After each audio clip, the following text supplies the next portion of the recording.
கலைஞர் தொலைக்காட்சி நேயர்கள் அனைவருக்கும் சுமதி ஸ்ரீயின் அன்பு வணக்கம். தமிழும் மரபும் நிகழ்ச்சியில் உங்களை சந்திப்பதில் மிக்க மகிழ்ச்சி. தமிழர்களின் தலை சிறந்த பண்பு, மரபு, பண்பாடு என்ன தெரியுமா? விருந்தோம்பல். விருந்தோம்பல் பண்றது. விருந்து என்கிற சொல்லுக்கு புதுமை என்று பொருள். தொல்காப்பியம் அப்படித்தான் நமக்கு சொல்கிறது. விருந்து என்றால் புதுமை என்று அர்த்தம். அப்போ விருந்தினர் என்றால் புதிதாக வந்திருக்கக்கூடியவர்னு அர்த்தம். நம்முடைய உறவினர்கள், நண்பர்கள்லாம் விருந்தாளி கிடையாது. அவங்களாம் நம்முடைய உறவினர்கள், நண்பர்கள். நமக்கு யாருன்னே தெரியாத புதியவர்கள் தான் விருந்தினர்கள். நமக்கு இலக்கியம் அப்படிதான் காட்டுது. ஆனால் இன்னைக்கு நாம் என்ன பண்ணுறோம்? நம்முடைய சொந்த அம்மா அப்பா வந்தால் கூட பக்கத்து வீட்டில் நண்பர்கள்ட்ட என்ன சொல்கிறோம்? வீட்டுக்கு கெஸ்ட் வந்திருக்காங்க, வீட்டுக்கு விருந்தாளி வந்திருக்காங்க. அவங்களாம் விருந்தாளி கிடையாது, அவர்கள் நம்முடைய உறவினர்கள். யாரென்றே தெரியாத புதியவர்கள் தான் விருந்தினர்கள். அந்த காலத்தில் விருந்தினர்கள் கதவை தட்டி சாப்பாடு வேணும்னு கேட்டால் சாப்பாடு கொடுத்துருக்குறாங்க. ஏன் அப்படி விருந்தினர்களுக்கு சாப்பாடு கொடுக்கணும்? என்ன காரணம்?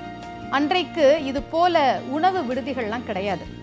இப்போ நம்ம உட்காந்த இடத்துல சாப்பாடு ஆர்டர் பண்ணுறோம்ல, அந்த மாதிரி பண்ண முடியாது. பயணம் போகிற போது ஒரு நாள் பயணம்னா கட்டு சாதம் எடுத்துக்கலாம். அப்போது போக்குவரத்து வசதிகளுமே கிடையாது. அந்த காலத்துலலாம் நடந்து தான் போகணும். ஒரு 3 நாள் 4 நாள் அப்படி போகும்போது அவங்களுக்கு பசிக்கும் இல்லையா? அந்த சமயத்தில் ஒரு வீட்டு கதவை தட்டி எங்களுக்கு சாப்பாடு கொடுங்க அப்படின்னு கேட்டால் விருந்தினர்களுக்கு உணவு சமைத்து விருந்து பரிமாறுகிற பழக்கம் நம்முடைய தமிழ் சமுதாயத்தில் இருந்தது. நற்றினை சொல்கிறது, எந்த நேரத்தில் வந்தாலும் விருந்து கொடுப்பாங்களாம். அல்லில் ஆயினும் விருந்து வரின். நைட்டு நடு சாமத்தில் கதவை தட்டி விருந்தாளி வந்திருக்கோன்னு சொன்னா கூட விருந்தோம்பல் செய்தவர்கள் தமிழர்கள். இன்னைக்கு பாருங்க, நம்ம கூட பிறந்த சொந்த அக்கா, சொந்த தங்கச்சி, சொந்த அண்ணன், தம்பி வீட்டுக்கு போறதா இருந்தா கூட ஃபோன் பண்ணி நாங்கள் வர்றோன்னு சொல்லிட்டு போகிறது தான் நாகரீகம்னு நமக்கு பழக்கியிருக்கிறாங்க. ஆனால் அன்றைய காலகட்டத்தில் யாரோ ஒரு புதியவர்கள் வீட்டிற்கு வந்து கதவை தட்டி சாப்பாடு கேட்டால் முகம் சுளிக்காமல் இரவு நேரமாக இருந்தாலும் கூட விருந்து சமைத்து போடுகிற பழக்கம் நம்முடைய சமுதாயத்தில் இருந்தது. எங்கள் பெரிய புராணத்தில் பார்க்கலாம், அப்பூதி அடிகளுடைய வீட்டில் அவருடைய பையன் திருநாவுக்கரசன் இறந்து கிடக்கிறான். பையன் செத்து போயிட்டான்.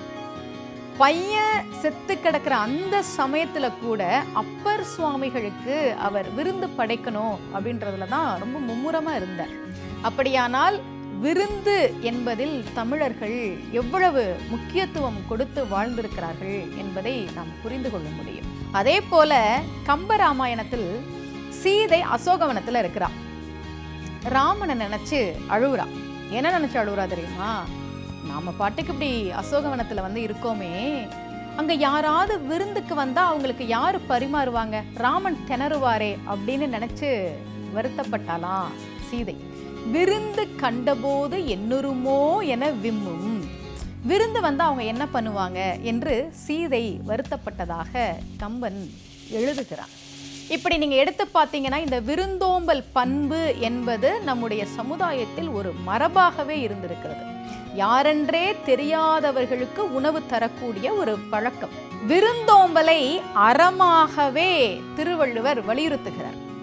விருந்தோம்பலுக்குன்னு அவர் அதிகாரமே எழுதியிருக்கிறார். எப்படியெல்லாம் விருந்தினர்களை உபசரிக்கணும், எப்படியெல்லாம் அவர்களுக்கு விருந்து படைக்கணும்னு அதிகாரம் படைத்து நமக்கு அறிவுறுத்துகிறார் வள்ளுவர். நம்முடைய மரபு என்பது புதியவர்களாகிய விருந்தினர்களுக்கு அவர்கள் எந்த நேரத்தில் வந்தாலும் சாதாரண சாப்பாடு இல்லை, விருந்து சாப்பாடு படைத்து அவர்களுக்கு விருந்தோம்பல் செய்து அவர்களுடைய பசியை போக்குகிற ஒரு மனிதநேயம் மிக்க மனிதர்களாக நம்முடைய தமிழர்கள், பண்டை தமிழர்கள் வாழ்ந்தார்கள் என்பதைத்தான் சங்க இலக்கிய நூல்கள் நமக்கு காட்டுகின்றன. நாமும் முடிந்த வரைக்கும் இந்த நம்முடைய அடையாளம் என்று சொல்லப்படுகிற தமிழர்களின் மரபான விருந்தோம்பல் பண்பை முடிந்த வரைக்கும் நம்ம வாழ்க்கையில் நம்ம கடைபிடிக்கணும் அப்படின்னு இந்த நிகழ்ச்சி மூலமாக கேட்டுக்கிறேன். மீண்டும் உங்கள் அனைவரையும் தமிழும் மரபும் நிகழ்ச்சியில் சந்திக்கிறேன். அனைவருக்கும் சுமதி ஸ்ரீயின் நன்றியும் நிறைய அன்பும்.